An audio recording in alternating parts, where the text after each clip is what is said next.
Actually, ma'am PDF form or ma'am PDF बेटा, PDF, you have to send in the PDF form, okay? So here we will start with the next chapter, that is force and pressure. Force and pressure के साथ start करते हैं हम, ठीक है?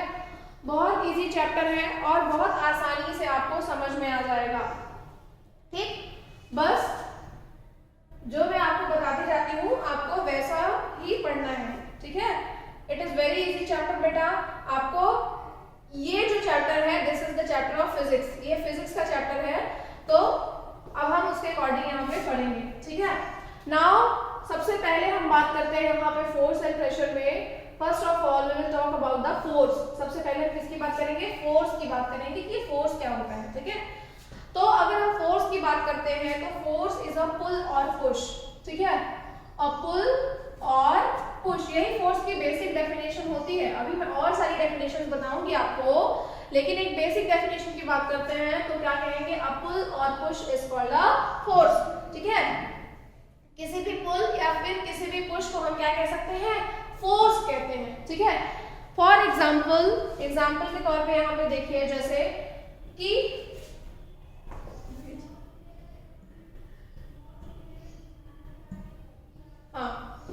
For example बेटा देखो, जैसे for example student is there, एक बच्चा है, ठीक है?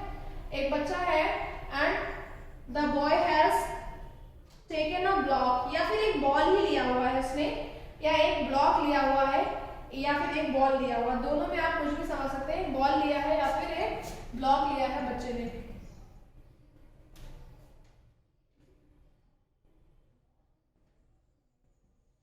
ओके, यहाँ पे देखिए, आपको स्क्रीन दिख रही है? Are you able to see the screen class? Okay, example में देखिए, अ बॉय इज देयर, एक बच्चा है यहाँ पे, ठीक है? Student is there. अब इस स्टूडेंट के पास यहाँ पे एक ब्लॉक है, दिस इज द ब्लॉक, ठीक है? ये एक ब्लॉक है। ब्लॉक आप समझ सकते हो, जैसे ईंट हो सकती है या फिर कोई पत्थर हो सकता है, एक वुडन ब्लॉक है। It is a wooden block, ठीक है? It is a wooden block of 3 kg, 3 kg का वुडन ब्लॉक है, ठीक है? बॉय पोजीशन ए पे है and from position A to position B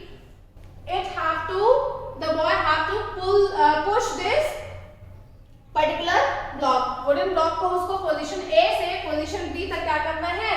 push करना है, धक्का देना है।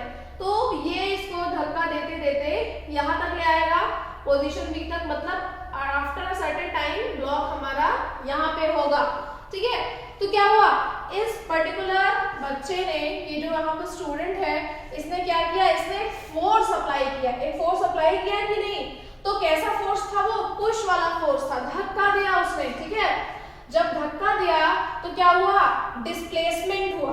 क्या हुआ बेटा? डिस्प्लेसमेंट। अब यहाँ पे आपको वर्ड डिस्टेंस और डिस्प्लेसमेंट समझना होगा। हालांकि मैंने क्लास 7 में आपको पढ़ाया था, but you have to know about the term that is distance क्या होती है और व्हाट इज डिस्प्लेसमेंट, ठीक है?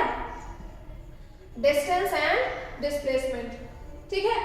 देखो, फॉर एग्जांपल एक ये रेक्टेंगुलर पाथ है, it is a rectangular path A B and C. एक रेक्टेंगुलर पाथ है A B and C and a child have to move from position A. एक child को पोजीशन ए से move करना है and he have to go to position C. A child have to move from position A and he have to reach on position C. एक child बच्चा है जिसको A position से start करना है and he have to reach on position C.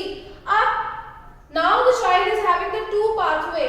दो pathway है इसके पास. One is from A to B and then from B to C. The first pathway is from A to B and from B to C, and the second one is directly from A to C.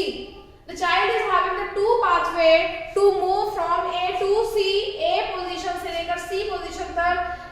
He is having the two ways, दो तरीके उसके पास, दो रास्ते हैं. First one is from A to B and then from B to C, and the second one is directly from A to C. समझ में आया? अब देखो, अगर बच्चा A से B वाला पाथवे चूज करता है, from A, B and then C, then this particular pathway is that is called the distance. अगर वो ए से डायरेक्टली सी वाला चूज करता है that is called the displacement, उसको हम कहते हैं डिस्प्लेसमेंट, ठीक है। तो यहाँ पे देखो क्या हुआ कि जब बच्चा वुडन ब्लॉक को ए पोजीशन से बी पोजीशन तक क्या करता है, पुश करता है, तो क्या हुआ, he has applied a force apply किया उसने, फोर्स की वजह से डिस्प्लेसमेंट हुआ। डिस्प्लेसमेंट मतलब इस पर्टिकुलर ब्लॉक जो है वो एक पोजीशन से दूसरी पोजीशन पे डिस्प्लेस हुआ, मतलब इधर उधर गया। अब इस डिस्प्लेसमेंट और इस डिस्प्लेस में डिफरेंस है। डिस्प्लेस मतलब अपनी पोजीशन से हटना और यहाँ पे डिस्प्लेस मतलब फाइनल डेस्टिनेशन में डायरेक्टली पहुंचना, दोनों में डिफरेंस है कि नहीं, समझ में आया, ठीक है। तो जब इस बच्चे ने इस वुडन ब्लॉक को क्या किया, पुश किया, तो वो अपनी जगह से डिस्प्लेस हुआ। Wooden block has been displaced from its original position and then it moved to position B। तो जब A से B पोजीशन पे गया ही कैसे, जब तक फोर्स अप्लाई नहीं हुआ, ठीक है। देखो एक होता है बेटा लॉ ऑफ इनर्शिया होता है, one is law is there, it is called the law of inertia. और इनर्शिया क्या होती है, इनर्शिया की अगर मैं बात करूं तो इनर्शिया क्या होती है, अ चेंज, ठीक है। A body, when a body resist is change, मान लो आप एक जगह पे से खड़े हुए हो, ठीक है, everyone has to see the video, सभी को वीडियो देखना है, ठीक है। अगर आप वीडियो नहीं देखेंगे तो आपको ये सेशन समझ में नहीं आएगा, क्योंकफोर्स जो है वो एग्जाम्पल के साथ समझा सकता है और बोर्ड पे इतने एग्जाम्पल्स आप नहीं समझ सकते हो। तो जो मैं शेयर करूंगी उस वीडियो को सभी देखेंगे, ठीक है, चाहे वो टीम्स पे क्लास ले रहे हैं व्हाट्सएप पे, दोनों पे, ठीक है। देखो जैसे फॉर एग्जांपल इनर्शिया क्या होता है, अगर मैं इनर्शिया की बात करूं, फोर्स आप यहीं से समझ सकते हैं। अगर मैं इनर्शिया की बात करूं तो inertia is the property of body which resist the change, ठीक है। जैसे मान लो मैं ऐसे स्टैंडिंग पोजीशन में खड़ी हूं, ठीक है, I am standing here in a standing position, मैं यहाँ पे एक स्टैंडिंग पोजीशन पे खड़ी हूँ और फॉर एग्जांपल कोई बच्चा आके इस मेरे को धक्का देता है, या फिर आप इस तरह से आप कह सकते हो, यहाँ पे देखिए जैसे मैं आपको बोर्ड पे समझाती हूँ, इनर्शिया क्या होता है, रेजिस्ट द चेंज, ठीक है। चेंज को रेजिस्ट करना, चेंज को रेजिस्ट करने का क्या मतलब हुआ, देखो जैसे एक मान लो एक बच्चा है, ठीक है, एक बॉय है, और ये जो बॉय है ये खड़ा हुआ है यहाँ पे, ये एक दूसरा बच्चा है, ठीक है, boy A and boy B, ठीक है, दो बच्चे हैं, एक ए और एक बी। जो ए है वो बी के पास आता है दौड़ के, ए जो है वो बी के पास दौड़ के आता है और क्या करता है, इसको पुश कर रहा है, इसको यहाँ से पुश कर रहा है, लेकिन बॉय बी जो है वो क्या कर रहा है, वो उस पोजीशन से पुश नहीं हो पा रहा है, ठीक है, मतलब वो हिल नहीं पा रहा है, डिस्प्लेस नहीं हो पा रहा उस पोजीशन से। इसका मतलब है इसमें इनर्शिया ज्यादा है। इनर्शिया क्या होता है, अगर बॉडी रेस्ट में है, रेस्ट में मतलब अगर वो खड़ी है, स्थिर है, तो वो रेस्ट में ही रहेगी, और अगर बॉडी मोशन कर रही है तो मोशन में ही रहेगी until and unless external force is applied on it, ठीक है। जैसे मान लो ये वुडन ब्लॉक था, ये अपनी पोजीशन पे रहेगा जब तक इसको कोई हाथ नहीं लगाएगा, ठीक है। जैसे एग्जांपल आप अपने घर में पेंसिल रखते हो, पेंसिल है ना सबके घर में, सबके टेबल पे पेन पेंसिल होगी या बुक ही है, तो बुक आपकी टेबल पे पड़ी रहेगी, कब तक, जब तक आप उसको उठाएंगे नहीं, समझ में आया ना। मतलब अगर if the book is present on study table then it will remain present on study table until and unless you touch that book। आप लोग जब तक उस बुक को छुओगे नहीं, टच नहीं करोगे, तब तक वो बुक वहीं पे पड़ी रहेगी, समझ में आया कि नहीं। एक एग्जांपल मैं दे रही हूँ। और जब जैसे मान लो मम्मी आती है, आप पढ़ते पढ़ते किचन में चले गए and you have kept their book in the shelf, आपने शेल्फ पे बुक रख दी, तो क्या होगा, after a certain time your mother has taken the book and displaced that book from kitchen to your study table। उन्होंने क्या किया, उस बुक को उठाया किचन से फिर स्टडी टेबल पे रख दिया वापस आके। तो बुक एक जगह से दूसरी जगह डिस्प्लेस हो रही है कि नहीं, कब हो रही है, जब तक उसमें कोई एक्सटर्नल फोर्स अप्लाई नहीं हो रहा है। एक्सटर्नल फोर्स में क्या है, हम उसको फोर्सफुली उठाते हैं और दूसरी जगह रखते हैं। जब तक हम उसको नहीं उठा रहे हैं, टच नहीं कर रहे हैं, कोई एक्सटर्नल फोर्स नहीं लगा रहे हैं, बॉडी वैसी की वैसी ही रहेगी, समझ में आया। अब वो बुक है, नॉन लिविंग थिंग है, आप लिविंग थिंग के बारे में भी यही कह सकते हैं, ठीक है। जब तक बॉडी में कोई एक्सटर्नल फोर्स नहीं अप्लाई किया जाता है तब तक वो वैसी की वैसी ही रहती है जैसी वो अपनी पोजीशन पे है। This is called the law of inertia, इसी को इनर्शिया कहते हैं। अब यहाँ पे हम यहाँ फोर्स जो समझ सकते हैं, फोर्स क्या होता है, पुल और push is called the force. अगर हम इस वुडन ब्लॉक की बात करें तो ये वुडन ब्लॉक तभी पोजीशन ए से पोजीशन बी तक जाएगा जब इसको ये बच्चा डिस्प्लेस करेगा। अगर नहीं डिस्प्लेस करेगा तो वो अपनी पोजीशन को ही मेंटेन करेगा जहां पे वो है, ठीक है। तो फोर्स क्या होता है, अ पुश और pull is called the force, ठीक है। इसको हम फोर्स भी कहते हैं। समझ में आया? फोर्स की और डेफिनेशन मैं आपको बताती हूँ। अभी देखना बहुत सारी डेफिनेशन फोर्स की होती है, ये तो मैंने एक सिंपल डेफिनेशन बता दी फोर्स की, ठीक है। अगर मैं और डेफिनेशन की बात करूं फोर्स की तो देखो, एक तो आपने पुश और पुल कह दिया, ठीक है। अब देखो फोर्स की और भी डेफिनेशन अलग अलग साइंटिस्ट ने दी है।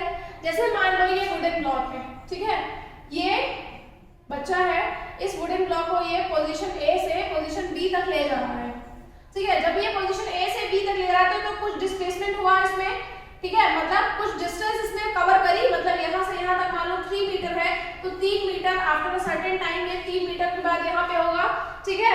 आफ्टर अ सर्टेन टाइम वो 3 मीटर डिस्टेंस कवर करके जब इस पे ये बच्चा फोर्स अप्लाई करेगा, when he will apply a force on it, तो ये वुडन ब्लॉक मूव करते हुए यहाँ आएगा, ठीक है। तो फोर्स क्या होगा यहाँ पे हमारा, देखो अब क्या हुआ बेटा, वर्क डन हुआ। वर्क डन क्या होता है, काम हुआ कि नहीं हुआ, वर्क डन हुआ। देखो वर्क डन हमेशा क्या होता है, फोर्स इनटू डिस्प्लेसमेंट, ठीक है। तो यहाँ पे फोर्स का फार्मूला हमारा आ गया क्या, वर्क डन अपॉन डिस्प्लेसमेंट, ठीक है। जितना वर्क डन हुआ और जितना डिस्प्लेसमेंट हुआ उसी से हम फोर्स निकाल सकते हैं। तो फोर्स का आपका दूसरा जो फार्मूला आता है वो वर्क डन अपॉन डिस्प्लेसमेंट भी हो सकता है, ठीक है। ये फोर्स का आपका दूसरा फार्मूला, इस तरह से फोर्स निकाल सकते हो। एक और फार्मूला होता है F is equal to ma, force is equal to mass into acceleration. ये भी फोर्स होता है, ये भी इसी पर डिपेंड करता है। देखो जैसे मान लो ये बच्चा है, ये कितने केजी का है, ये 10 किलो का है, 10 केजी का है, ये वुडन ब्लॉक 5 केजी का है, तब तो ये इसको धक्का दे देगा, ठीक है। और जब धक्का दिया तो इसमें एक्सेलरेशन हुआ। एक्सेलरेशन क्या होता है आपका, एक्सेलरेशन आपका बेटा जैसे बॉडी, जैसे आप बाइक चलाते हो तो एक्सेलरेट, उसका जो एक्सीलरेटर है वो बढ़ाते हो, एक्सेलरेशन वही। एक्सेलरेशन क्या होता है, देखो velocity upon distance is called, sorry velocity upon time is called acceleration. जब किसी बॉडी की वेलोसिटी टाइम के साथ घटती बढ़ती है, ठीक है, उसी को हम एक्सेलरेशन कहते हैं। टाइम के साथ, देखो जैसे मान लो हम बाइक चला रहे हैं, बाइक चलाते हैं ना, या फिर स्कूटी, साइकिल सभी चलाते हो, तो धीरे धीरे क्या होता है, टाइम के साथ स्पीड आप बढ़ाते जाते हो, तो एक्सेलरेशन मतलब एक्सीलरेटर लेते जाते हो। जब एक्सीलरेटर लोगे तो क्या होगा, स्पीड बढ़ेगी, स्पीड बढ़ेगी मतलब गाड़ी तेज भागेगी और वहां पे जल्दी पहुंचेंगे। मतलब वेलोसिटी और टाइम, जब आप वेलोसिटी को टाइम से डिवाइड करते हो then we will get the acceleration. हालांकि आप क्लास 9 में पढ़ोगे, नेक्स्ट क्लास में पढ़ोगे, बट मैं आपको यहाँ पे फॉर्मूला बता दे रही हूँ। Force is equal to mass into acceleration होता है। बॉडी का मास जो है जब उसके एक्सेलरेशन से इनटू होगा, this is called the force, ठीक है। Force is equal to mass into acceleration भी आपका होता है। यहाँ पे आप सिंपल सा फोर्स सीखेंगे, दैट इज पुल और push is called the force, ठीक है। यहाँ पे आप सिंपल डेफिनेशन सीखेंगे, पुल और push is called the force. और प्रेशर क्या होता है, pressure is equal to force upon area. Force applied per unit area is called the pressure. Pressure क्या होता है, force applied per unit area. Per unit area पे कितना force apply किया गया है, that is called the pressure. Pressure is equal to force upon area. तो जैसे मान लो ये एरिया है, इतना ब्लॉक है, और इसके इतने ब्लॉक पे ही, अगर इसके इतने एरिया पे हमने अगर फोर्स अप्लाई किया है, that is called the pressure. तो उतने एरिया पे हमने प्रेशर अप्लाई कर दिया है। समझ में आया ना? मतलब मान लो इसका एरिया इतना बड़ा है, इसका एरिया 3 मीटर का है, और उस 3 मीटर पे हमने पूरा फोर्स नहीं अप्लाई किया, हमने सिर्फ 1 मीटर पे, इतने एरिया पे सिर्फ फोर्स अप्लाई किया है, that is called the pressure. तो pressure is equal to force applied per unit area. समझ में आ गया सबको? Force applied per unit area is called the pressure, और पुश और pull is called the force. Force की और भी डेफिनेशंस होती है। Force is equal to mass into acceleration भी आप कह सकते हो, ठीक है। और F is equal to work done bye displacement, ठीक है, क्योंकि वर्क डन क्या होता है, फोर्स इनटू डिस्प्लेसमेंट होता है, ठीक है। तो ये फोर्स की कई डेफिनेशंस और कई फॉर्मूले आप यहाँ पे पढ़ सकते हैं, लेकिन आपको अभी यहाँ पर सिंपल पढ़ना है, ठीक है। फॉर्मूले अगर आप चाहो तो याद कर सकते हो, आप चाहो तो नहीं याद कर सकते हो, लेकिन अगर एग्जाम में मैंने पूछा तो आपको लिखना होगा अगर मैंने पढ़ाया है तो। ठीक, यहाँ पे देखिए फोर्स पुल और पुश। यहाँ पे देखो for example a goalkeeper saving a goal, क्या हुआ? अब देखो वही मैं बात बता रही हूँ, इनर्शिया की बात हो रही है हमारी बेटा। इनर्शिया क्या है? इनर्शिया क्या है? रेजिस्ट इन चेंज। मतलब बॉडी अगर मोशन में है तो वो मोशन में ही रहेगी जब तक हम उस पर कोई फोर्स अप्लाई नहीं करेंगे, और बॉडी अगर रेस्ट में है तो रेस्ट में ही रहेगी until and unless we are not applying any force on it। Example में देखो, जैसे अगर बॉल हमने जमीन पे फेंकी तो बॉल मूव ही करती रहेगी, लेकिन ग्रेविटेशनल फोर्स और फ्रिक्शनल फोर्स उसको रोक देते हैं। फ्रिक्शनल फोर्स उसको क्या, फ्रिक्शनल फोर्स अप्लाई होता है और उसको धीरे धीरे वो रोकता जाता है, इसलिए वो रुक जाता है। लेकिन अगर वहां पे फोर्स नहीं होगा तो it will not be stop, वो चलती की चलती ही रहेगी। Means until and unless an external force is applied on the body till the body will not stop। ठीक है, यही इनर्शिया है। यहाँ पे देखो गोलकीपर वाला सेम वही केस है बेटा। अब बॉल मूवमेंट कर रही थी, ठीक है, बॉल जो है वो मूवमेंट करके आ रही थी, गोलकीपर ने क्या किया, उस मूवमेंट बॉल को अपने हाथ से फोर्स लगा के स्टॉप कर दिया, रोक दिया। ठीक है, जब स्टॉप कर दिया then what happened, ball has changed its inertia. जो बॉल है वो अपने जो इनर्शिया जो पोजीशन था, मूविंग पोजीशन था, उसको चेंज करके वो रेस्ट में आ गई। ठीक है, जब इसको पकड़ेगा तो वो रेस्ट में आ जाएगी। This is called the force. यहाँ पे ये फोर्स है। ठीक है, नेक्स्ट में देखो hockey player is flicking a ball.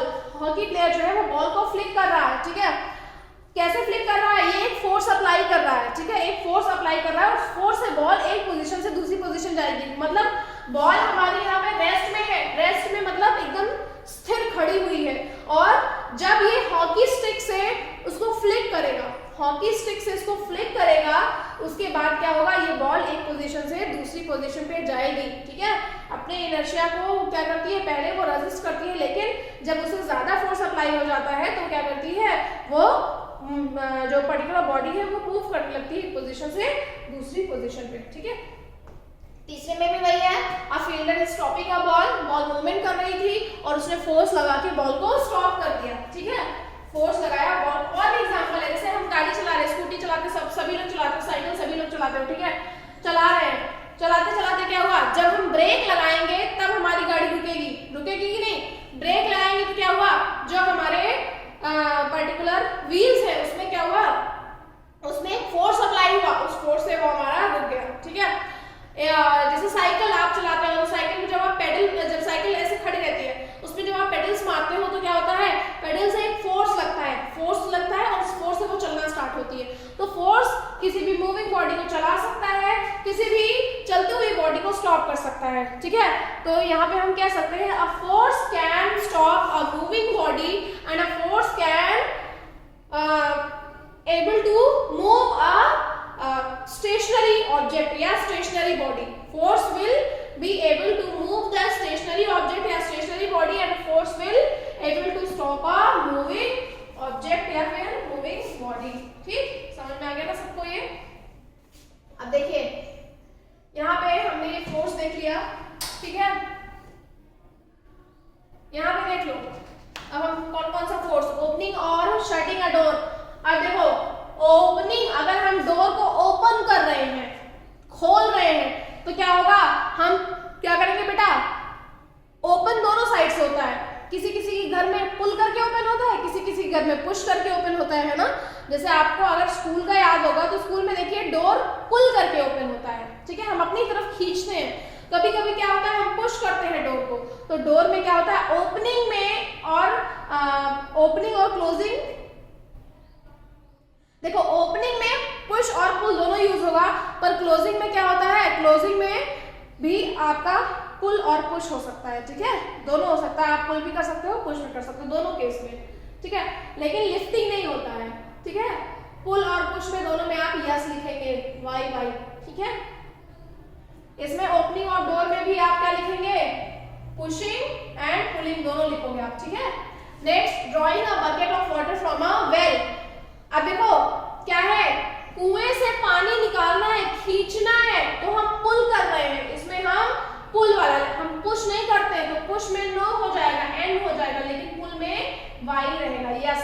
ठीक है, हम उसको खींचते हैं। अगर हम पुश करेंगे तो वो तो नीचे जाएगा ही ना, और पुश करना ही नहीं है हमको, क्योंकि हम छोड़ देंगे तो वैसे भी वो नीचे चला जाएगा ग्रेविटेशनल फोर्स की वजह से। ठीक है, अभी मैं आपको टाइप्स ऑफ फोर्स में बताऊंगी कितने टाइप्स के फोर्स आपके नेचर में एग्जिस्ट करते हैं। अ football player is taking a penalty kick, football player के पेनल्टी किक मार रहा है, ठीक है, उस केस में क्या होगा, उस केस में वो क्या करेगा, पुश करेगा या पुल करेगा, वो पुश करेगा, बॉल को पुश करते हैं, ठीक है, बॉल को पुल नहीं करेगा, बॉल को पुश करेगा, तो इसमें पुश वाला होगा, पुल नहीं होगा। Cricket ball hit by a batsman, तो बैट्समैन ने पुश किया बॉल को, ठीक है, उसने धक्का दिया बॉल को थ्रू हिज बैट के थ्रू। मूविंग अ लोडेड कार्ट, एक लोडेड कार्ट मूव कर रहा है, तो ऑब्वियसली आपने मूवीज में भी देखा होगा, बहुत सारे लोग एक कार्ट को खींच रहे हैं, तो घोड़ा देखो खींचता है ना कार्ट को, जो कार्ट होता है उसके पीछे घोड़ा लगा होता है, बुलक या फिर बुलक कार्ट आपने सबने सुना होगा, तो हॉर्स भी लगा होता है, लोडेड कार्ट को खींचना, तो यहाँ पे पुल होगा। ओपनिंग अ ड्रॉर जब भी हम खोलते हैं तो पुश करके कभी टेबल की ड्रॉर नहीं खोलते, हमेशा पुल ही खींचते हैं, अपनी तरफ खींचते हैं, ठीक है, तो ये क्या होगा, हमारा पुल होगा। तो यहाँ पे पुल और पुश का फोर्स है, आपको समझ में आ गया होगा, ठीक है।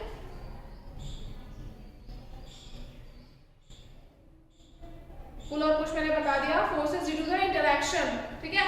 अब मैं यहाँ पे पहले आपको टाइप्स ऑफ फोर्सेस बता दूं, फिर अब मैं आपको बताऊं forces due to the interaction क्या होता है।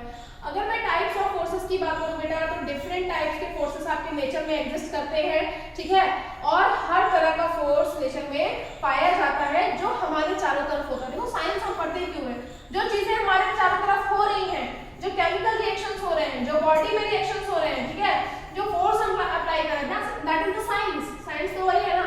अब देखो फोर्स भी कई टाइप के होंगे। पहला फ्रिक्शनल फोर्स होगा हमारा, फ्रिक्शनल फोर्स, ठीक है। दूसरा ग्रेविटेशनल फोर्स, मैं आपको सब बता दे रही हूँ, ठीक है, ग्रेविटेशनल फोर्स F, ठीक है। तीसरा आपका है इलेक्ट्रोस्टैटिक फोर्स, इलेक्ट्रोस्टैटिक फोर्स,